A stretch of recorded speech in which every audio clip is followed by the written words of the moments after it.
Conversations. My name is Tom Jennings. I am here with my son Trevor, and this week we have a very special guest indeed. And actually, you know what? I'm going to turn it over to you, Trevor, and let you introduce our special guest for this particular segment and tell the audience why he's here this week instead of us exchanging an album. Well, this week I was supposed to give my father an album, but my Uncle Jack is in town, and he is a walking encyclopedia and a very knowledgeable person of music. He was at the very first Woodstock.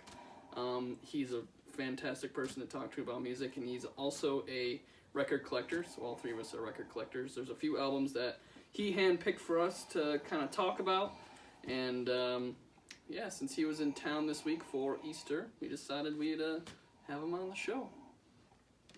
And Jack, if I could, I just want to kind of get the thing, get things going. Ask you the first question, the question that probably most people ask you.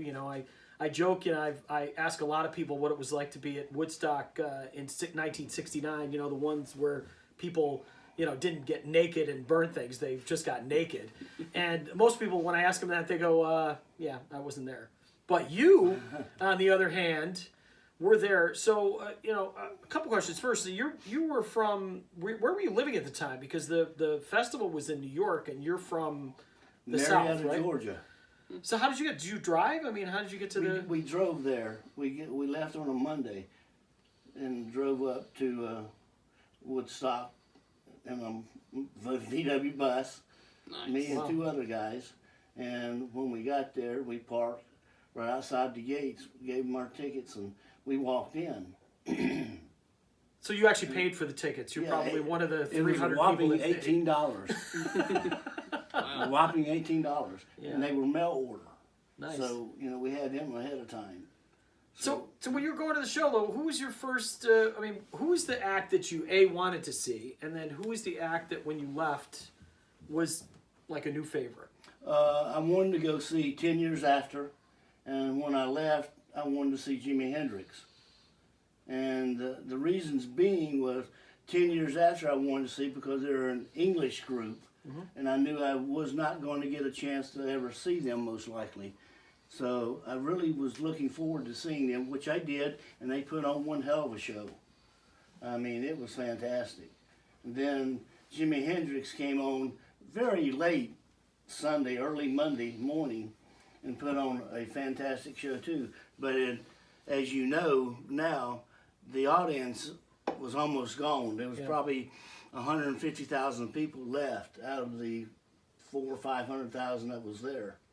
And the people really didn't appreciate the music, or they did, but being drugged up, I'll use that word lightly, and people were just stoned, and they slept or missed a lot of the great music and the artists that were there, and them struggling to get in, and then being delayed 3 or 4 hours before they could come on and perform.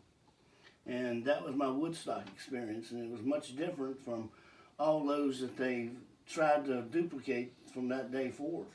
Yeah, I mean, obviously we know, looking back on history, so much of it was spontaneous, and from what I know, and again, I wasn't there, you were there, but from what I know, like before the movie came out, most people thought it was just kind of a poorly run festival. You didn't have enough food, you didn't have enough toilets. Like you said, everybody was kind of drugged out.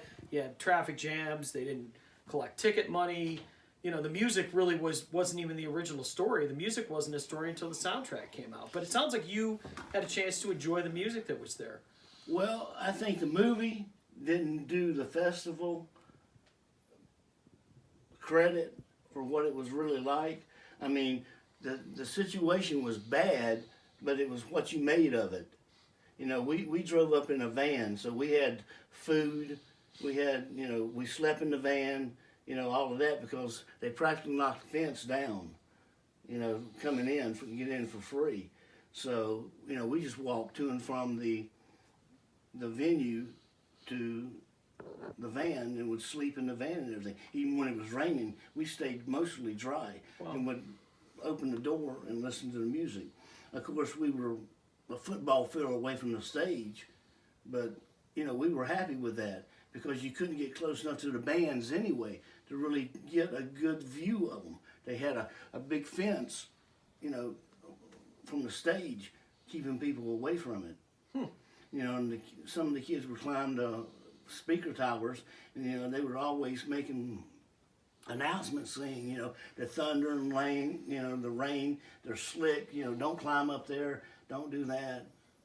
And so, you know, the people that weren't stoned out of their minds basically listened and had a good experience, I think. So the movie, I don't know, I never really saw the movie, so I can't say, you know, it was great or bad. You know, I've seen bits and pieces of it, but I think it gives Woodstock a bad name.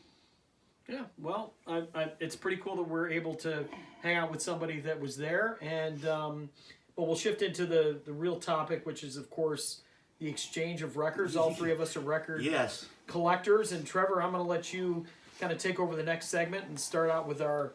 We got a stack today instead of just the one record, which is kind of cool because there's a little bit of something for everybody. Yeah, this is actually all stuff from my collection upstairs that Jack decided he wanted to kind of bring onto the show and talk about. The first album I have, something I saw in a record store. I pulled it out of the bin when we were record shopping together, and I saw kind of the die-cut artwork here, and I just thought it looked cool. And second I pulled it out, Jack came over and just goes, "Oh, that's Gentle Giant. Do you know who that is?" Like that. "Oh, that's the album Octopus. Like, these guys are hard to find. They're an English band." He's like, "You gotta check these guys out. They're a very interesting prog rock band who apparently use a lot of different sounds and effects on all the recordings," which I'll let Jack go into. But I ended up grabbing it, listening to it, and I actually did fall in love with it. I think they are a fantastic band. But I'll kind of let Jack explain what he explained to me, which made me want to grab it, which she actually came over and literally was like, "I'm just going to buy this for you because you need to listen to this." This was a perfect kind of record exchange, you know, that we talk about. It's Gentle Giant. They are an English group. They been recording records since the early 70s. They probably have 16 to 20 albums that they've recorded in their time. There's 3 brothers in the band. I think they're brothers. They're all Schumans. And they recorded all 16 albums and stayed together and did it. Some of them being the very first one, Gentle Giant. Then you got Acquiring the Taste. You got Glass House. You got Freehand, Octopus, and some others there that really good albums. They use sound effects like breaking glass, splitting wood, using a wooden bowl with coins rolling around in it to give you a very odd sound. But in prog rock, that's what you want to hear, a strange, different sound. So they turned out to be very good and very successful at it. Have you ever seen them live? No, I have not. I've wished I have, but never got the opportunity. And I can't ever recall them touring in America. So it made it even harder. Awesome. Well, let's shift over to, why don't we start with the Allman Brothers live at the Fillmore East, and then we'll throw up the companion piece. So, widely considered one of the greatest live albums in the history of recorded music. This is an album all three of us have fallen in love with. Yeah, I mean, last night Trevor was out with the family. They were throwing axes at a place out here in Western New York called A10 Meadworks. We're playing one of the sides. This album is actually owned by our executive producer / camera person / Trevor's significant other, Meredith. And Trevor comes flying out to me and he goes, "Dude, I just can't. Every time I hear this album, it's just absolutely," he used an F word. He's like, "It's absolutely effing amazing."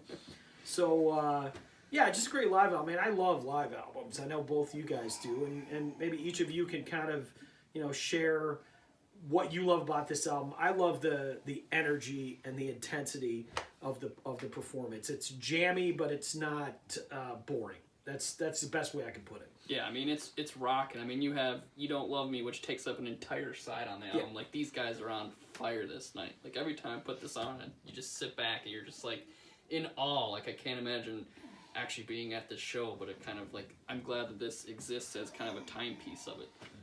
And then the ending with Whipping Post, which is also a whole side. Like, they rock out these songs, and it's just full blast, pedal to the metal, Allman Brothers. Yes, indeed. My favorite, one of my favorite songs by the Almond Brothers is Statesboro Blues, which is on this album. Yep, the very first track, they just tear it up and just for a first song, you know, they're trying to warm up. But it seems like Dwayne and Butch and all them have got their act together, and they come out and just lay down the metal and how it's going to be for that music prog that night. Did you ever get to see Dwayne when he was alive? Cause, Yes. Wow, that's I got to see Dwayne in Piedmont Park playing for free. Wow. Yeah. He used to play for free in Piedmont Park on Sundays Wow. Yeah. in It's Atlanta.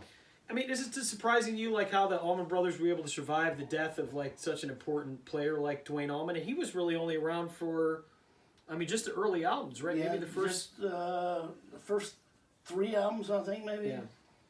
It was, but they debated it very hard on what they were going to do, and then they decided that Dwayne would not want them to basically quit recording because that's what he would have wanted them to do.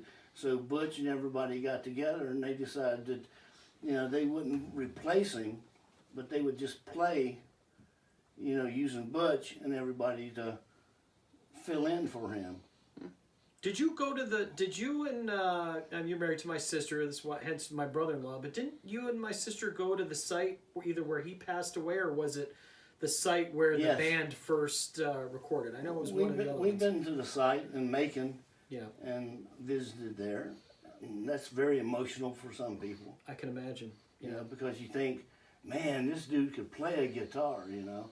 But then the closest thing you're going to get to it now is going to see Warren Hayes or Derek Trucks Yeah. play a guitar. And Derek Trucks, of course, is Butch Trucks' nephew. Yeah. So, you know, it's like if you get an opportunity, go see Derek Trucks by all means. And you're basically looking at Dwayne Allman just years younger. Yeah, that's awesome. Quite a legacy. Speaking of legacy, so this was Fillmore East. Yes. Trevor, what's the next one that that we have? I like to call this the companion piece, and maybe we could talk about if you could explain the differences between the set, and I think this one was a month before that one, or thereabout. But what are the differences between the two sets, and why would people want? Why would they want one if they already got that one? Well, I think they're the performances are pretty drastic. I think they're both fantastic. And this was also a record store day release. I think we all actually got it at the same Yep, time, we all even did. my brother too.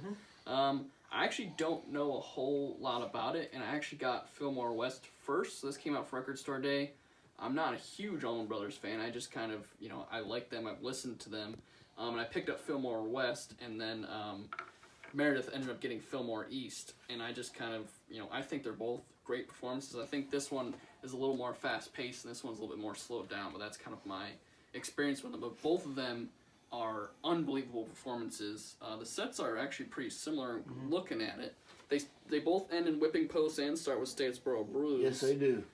They got Midnight Rider on Fillmore West, though, which isn't on this album, which is, I love that song.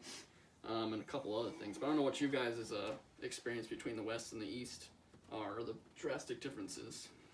I like the Whipping Post on the West Yeah. better than I do on the East a little bit because it's slowed down so you can actually hear all the different changes in the music as it plays for 20 minutes, I think. Yeah, 20 minutes and 53 seconds, the whole side. Yeah, it's the whole side of the music, and that's what I like about it.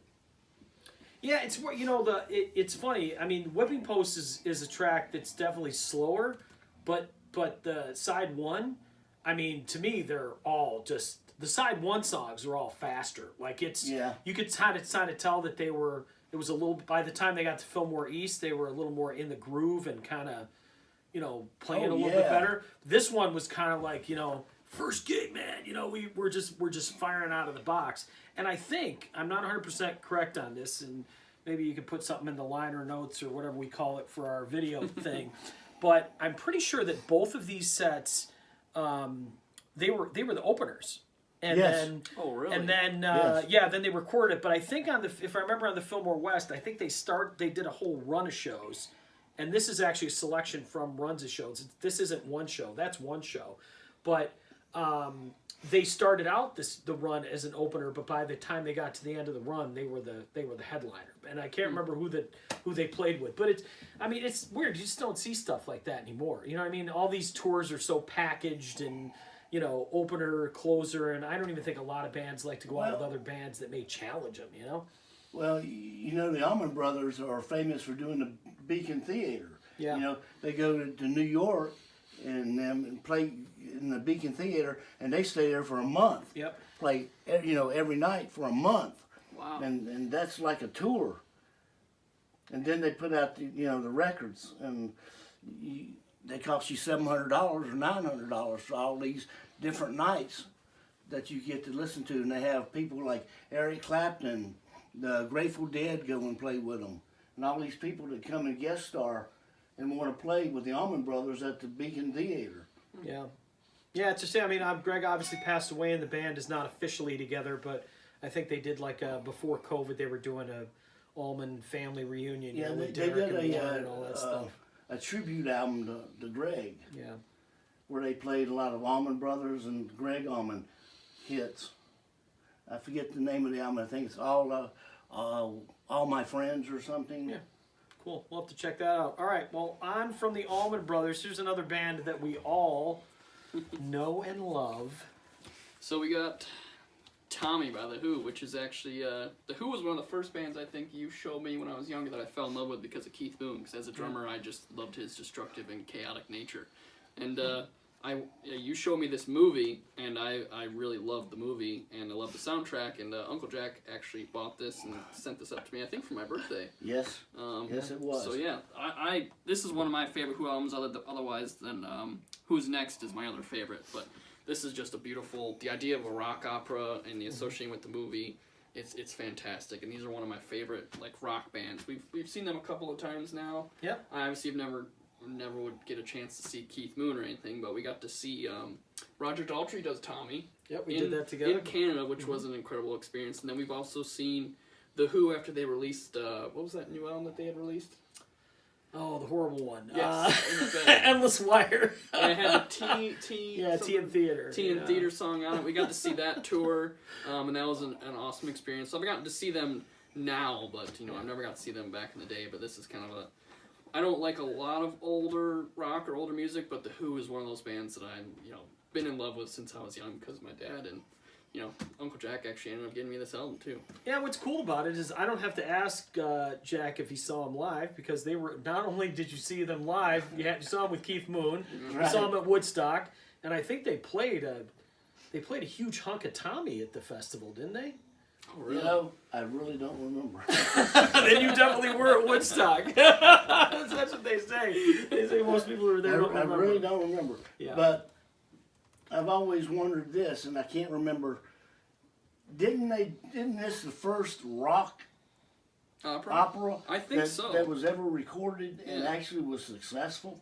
Yeah, they did. They did like a mini version of it to test it out. Remember, a quick one while he's away, and it was sort of like a 3/4 album side. Yes. And then they made decided this to do whole this. Yep. 2-record set, and it turned out to be a successful rock opera.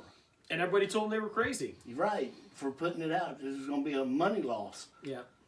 And here I am at 27, and I got the album. Still listening to it. Yeah, and they have milked this record to death. I mean, they have played it live as many times as possible. And actually, Trevor and I had both different experiences when it comes to the movie. I mean, I absolutely despise the movie. I mean, there's this scene. With the beans? Yeah, there's like baked beans coming out of a television set, and I'm just like, what is this? I mean, I saw it like a midnight movie. I'm not going to say whether I was smoking marijuana at the time. I mean, it is legal in New York State now, but back then it wasn't. I was smoking jazz cigarettes, and I'm just sitting there. I'm like, there's baked beans coming out of the TV set, man. I'm like, I'm out of here. This is awful. So I don't know. I just thought, I mean, let's just call it what it is. It's not as bad as the Walls movie. That one's pretty. I mean, Bob Geldof singing Roger Waters is pretty awful, but I don't know. I think this story works so well, like without a movie. I think sometimes when you fall in love with an album and the story of the album, that the movie can only ruin the experience for you because you have your own visuals that you associate with it, and then they try to present their portion of it, and there's always a possibility of a letdown. Whereas I think the first time you saw the movie, I don't know that you knew the album. No, all that I well. didn't at all. I knew the Who because you showed me Keith Moon blowing up a drum set, and I was immediately like, "This is an incredible thing that exists in the world. Right? Yeah, this is awesome." And then you was like, there's a movie. I think we had watched The Wall recently too, and then you told me that the Who has a movie with an album associated to it. So we watched the movie, and then now I've listened to the album a bunch of times. You know about Keith Moon's reputation, right? Oh, I know all about it. Yeah. Not good. They would, if the Who came to town, they would hate to rent Yeah. Keith Moon a hotel room So you destroy it, right? because he absolutely would destroy everything in it. Nice. Yeah, that's why Trevor isn't allowed to rent hotel rooms anymore when he goes on tour either, because he's like, he didn't like Keith Moon's drumming. He just liked his ability The to destructive trash. nature. And occasionally Trevor will drive his car into a hotel pool, things like that. So, it's been difficult for us. What did you think of the movie and the album? Like, is this something you enjoy? I was like you guys. To watch it, I had to be stoned. The beans come out of top of it. It freaked me out. I still don't even know what it has to do with the plot. It's at all. the infamous It scene. is. It's just like, and then The whole room fills up. And then she starts having sex with the. It's like a the pillow. big pillow. Pillow. Covered with beans. I mean, You're I'm just like, what is going on? That's what I love I've about it. dated some freaky ladies in my day, but my I've never dated a woman who's humped a pillow that was covered with baked beans. No, Yeah. never had. But I did write a song about baked beans. You did. True. This is So, true. but that had nothing to do with the Who. So, well, hey, that went well. So, how do we follow that up, Trevor? What do we got next? The last album is The Last, Last Waltz by the band. I am a huge fan of the band, but I'm also a huge fan of Levon Helms as a drummer and a singer. I've covered, the band that I played in covered Night They Drove Old Dixie Down, and been kind of influenced by their Americana sound. And I don't know, I'm very in love with this band, and this album is just an iconic album. I think a lot of people recognize it. There's a whole host of guest stars that come on. The movie is unbelievable to watch, and this is one of those albums you can just kind of pop on and just be overwhelmed at how unbelievable it is to have all these people playing in a room together. You get lost in this. Yes. I mean, you just get you drop the needle on it. You just get lost in the music. Yeah. I mean, you got Eric Clapton, you got Dr. John, you got all these people in there, and these different sounds coming out at you.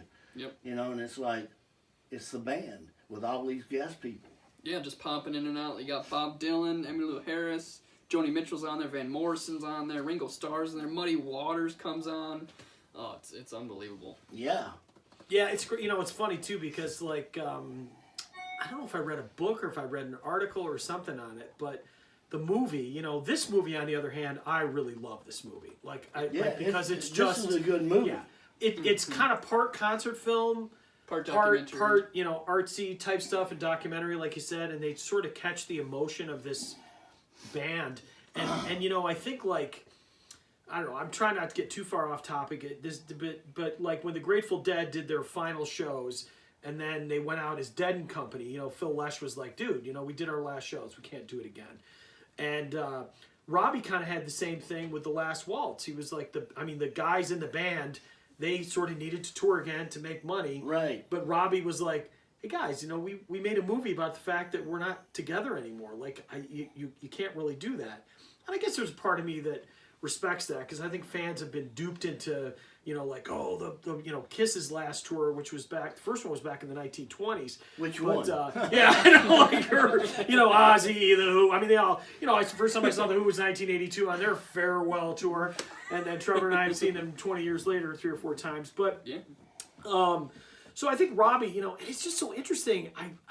It amazes me that Robbie could walk away from such an incredible musical outfit without any regrets.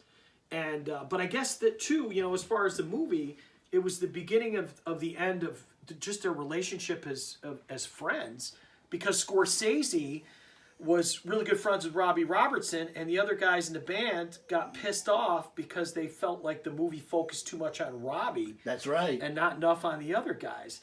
And I never, when I see this movie, I don't necessarily think of it that way, because I really think like they as a band, each member was so unique. I mean, you got the older guy was what, Hudson, right? Was it Garth Hudson? Who was the older guy? So. I mean, he was older by like 10 years, and then you got, Robbie Robertson's a Native American from Canada. Levon Helm is from the Deep South. I mean, just this just pool of musicians from all over the North focused America. on all of them, Yeah. That's what I didn't understand why everybody got pissed off, but because it showed all of them and how they made music together, and then for them to get pissed off with Robbie about it, because they still wanted to tour and all that. Well, he made all the money though too, because back in those days, you own the publishing, you're the guy that made all the money. I mean, Right. you record an album, they throw you a little bit of money, and you're good to go. That was their choice. Yeah. Back then, somebody had to step up and say, okay, I'll take the responsibility to do this, and they put their name on paper, and then it was their responsibility. Well, that's what Robbie did. Yeah.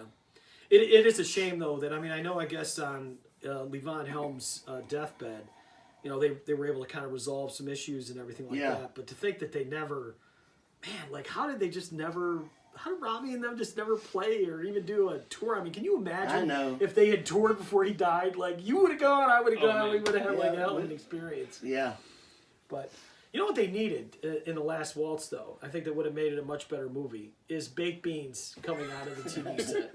Right in the middle of the show. Nobody's Robbie's just hanging out there. That's the only thing they're going to remember about this whole interview. The baked beans. The baked beans. And these guys just kept talking about the baked beans. Baked beans coming out of the TV Last week set. we just kept talking about the cracker on the album. That's so right. There's always some random thing. And crackers and going baked on. beans, they go together well. But Yeah. I don't know. I think we should wrap up. And this was, to me, I had a lot of fun chatting. And we always love having Jack up from Georgia. And, we've had, obviously, there's been restrictions on travel and things like that. So it's always nice to get together with family. But, the whole thing is, share albums, talk about them, things like that. If you got any feedback, comments, subscribe. Even if you think the show is incredibly boring, like our friend Steve said the other day. He said we need more conflicts. But I don't agree with that. Do you, Trevor? I mean, do you want to fight more? Yeah, let's fight more. We promise next I'm kinda episode passive. we will fight more for Steve. We also The had next episode is week 10, and you have a week interesting 10. idea for week 10. We'll expose that when the time is right. Okay, we won't have an announce it exciting announcement coming up for week 10. Yes. We're going to do something special, but we Yes. can't give that away. All right, we won't give it away. But we have received some wonderful feedback. Someone said that when Trevor and I talk to each other, it sounds like a father talking with his son. And I had to break the news to him that was indeed the case. It is. So Yes. we're probably going to get some feedback like, that's like a brother-in-law talking to his brother-in-law. And his uncle talking to his nephew. I don't get it. But, so that's what we got. And, again, thank you so much. We had a great time. Hopefully you'll subscribe, share, send us money, send us albums, but most of all, just be nice to each other. And do you guys have any parting words since I've been doing most of the talking? No, I mean, No. if anyone wants to be another guest or anything, we're kind of hoping to do those every so often. We got the But, couch, man. We got Yes, the Yeah, couch. you this got is the the couch couch. from me. I say Works. I love peace. this thing. We'll see you later. Peace and love.